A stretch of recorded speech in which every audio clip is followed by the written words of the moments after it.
Hello, I'm Andre. And I'm Andrea. And we are doing Doctor Who.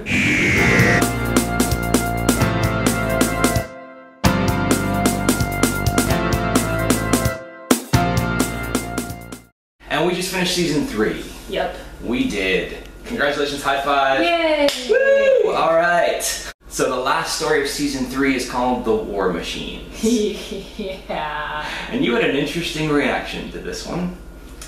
It's ridiculous. The War Machines. Come on. It's like a hammer and some egg beaters and like on a forklift. Yes. Yeah. Yes, with an annoying sound and a fire extinguisher. Yeah. Yeah. Emergency control, quick, quick!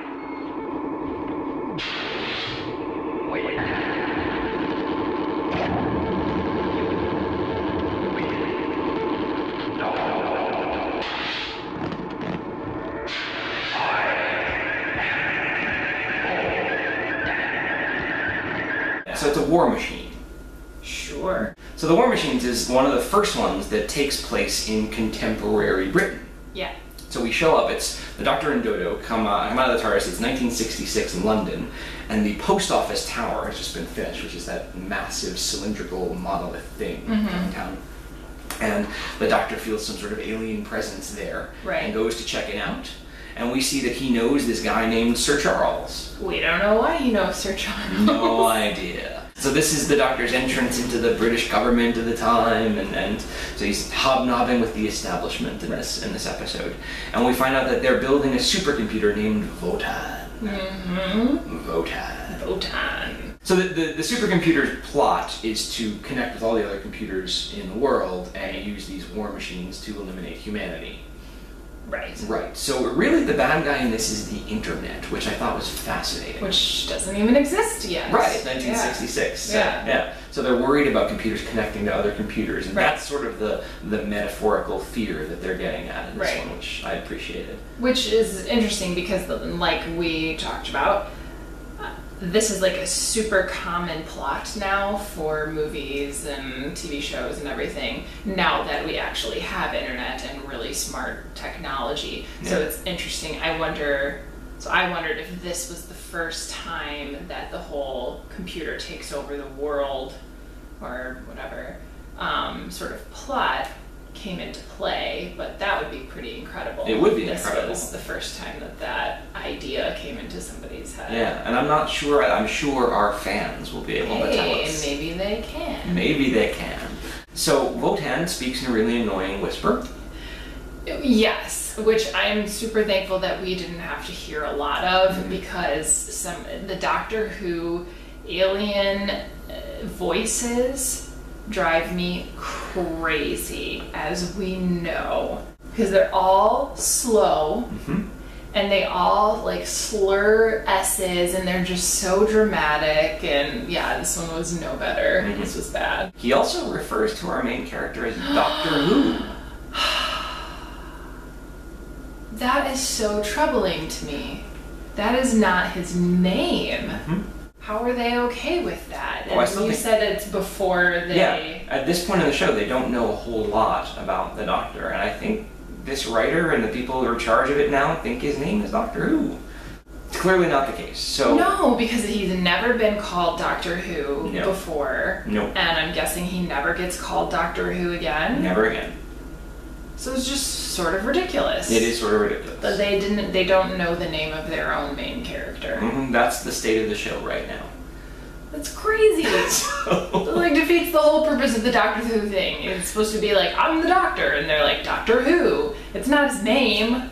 So we also, in the first episode, meet Ben and Polly, Yeah. our two swinging 60s Yeah. folks. They're going to be companions. They leave with the Doctor at the end of the story, but what did you think of Ben and Polly?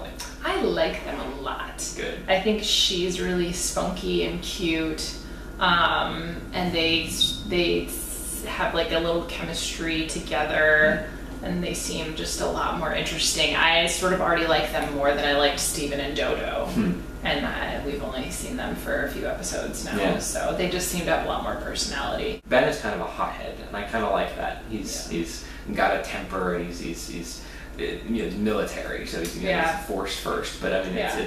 I like that idea too, where the doctor's gonna have to be the one that says, "No, calm down, Ben." Yeah. And everybody else sort of tempers him. I think that's pretty cool. And I really like Polly. I'm a big Polly fan. Are ya?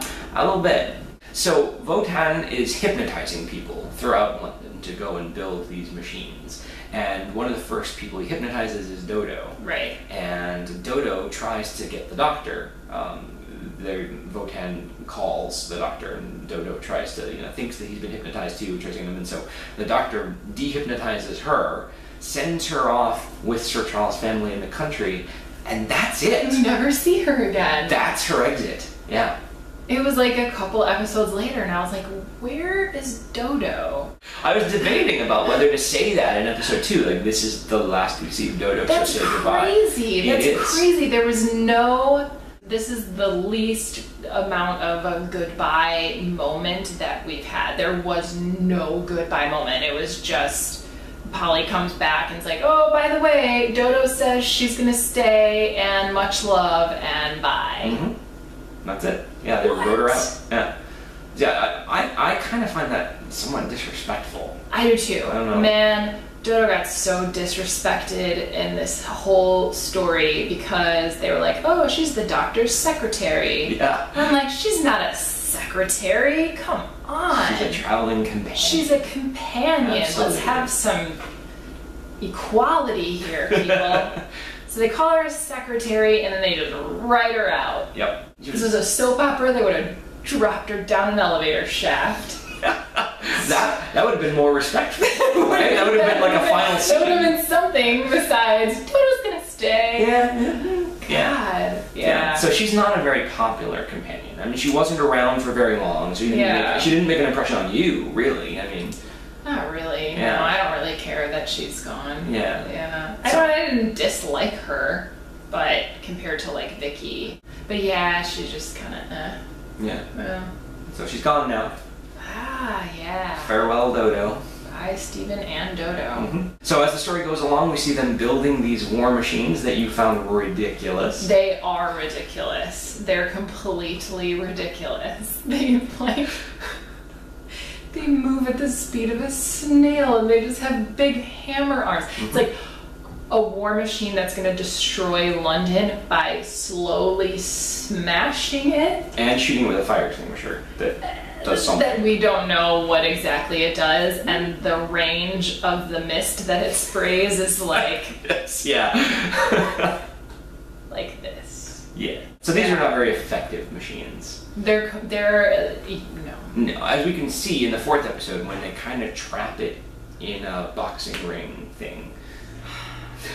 So the doctor's genius plan is to trap it in this square of electromagnetic wire. And so he draws this square out on a piece of paper, and everybody's sort of looking at him like, but if we build it like this, we won't be able to get him in there. And the doctor's like, aha! That's why we only build 3 sides, and then let him come in. And then close it. Yes. And they're like, oh my god, you're Genius! so smart. And this plays out over 15 minutes Right. of the show, where Right. it slowly trundles in. That was the most ridiculous scene on television I think I've ever seen. Okay, so the Web Planet Yeah, come on. sort of like takes the cake for being the most ridiculous thing I've ever seen on We had a television. grub creature block a fissure with her head and die. And die. That's pretty ridiculous.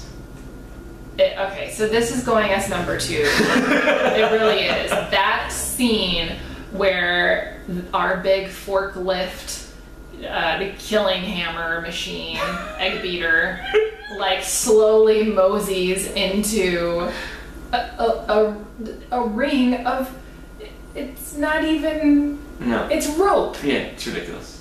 My favorite part of that is they're up there going, go! And the doctor's like, wait! Yeah. It's clearly not in there yet. Yeah, like- right? So he's the only one that can be like, no! You need a PhD Yes. to tell if something is fully into a box or slightly outside of it.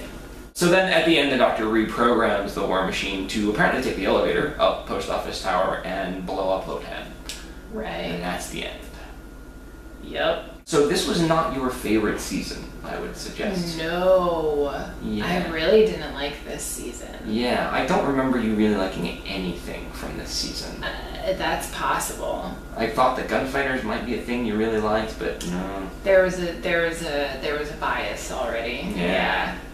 Honestly, I feel like so I liked Vicky, but since we lost Ian and Barbara, like the relationship aspect of the show has been really, really lacking, and that's something that I need in television that I watch. And there's just so it's just been these crazy stories, and some of them have been funny, but there's just been a lack of deeper content and relationships. So Yeah. I don't know. I hope that gets better. I know season 4 is like a ton of reconstructions. Unfortunately, that's true. There are 9 stories in season 4, and none of them fully exist.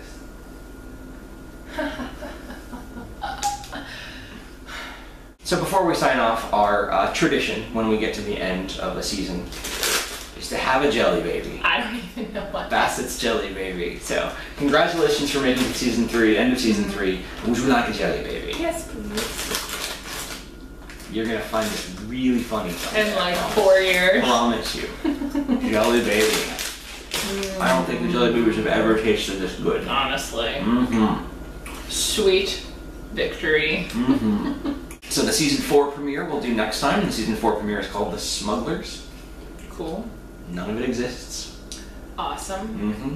We'll get ready for that. Thank you all for watching. Appreciate it for sticking with us for all of these 3 seasons, and please stick around for the remaining 30. Oh my god. All right. Thanks so much. Bye. Doctor Who is required. This writer should have been fired.